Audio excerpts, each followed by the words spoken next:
This video is on how to use your Koizumi Japanese toaster oven. This thing is really simple, but at first you might be going, what the heck?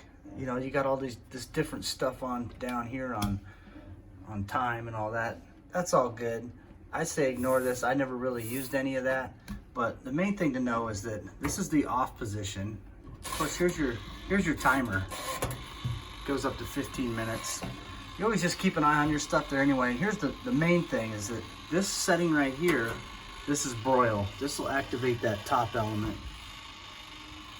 Then this one here, this activates the bottom. And right here, this is both of them. Okay, I'll show you the top element starting to come on. See that? Okay. Let's do the bottom one.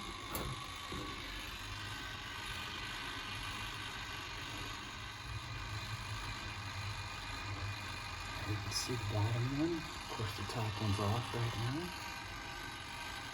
Alright, now let's switch to both of them. I'm going to cook it from both sides.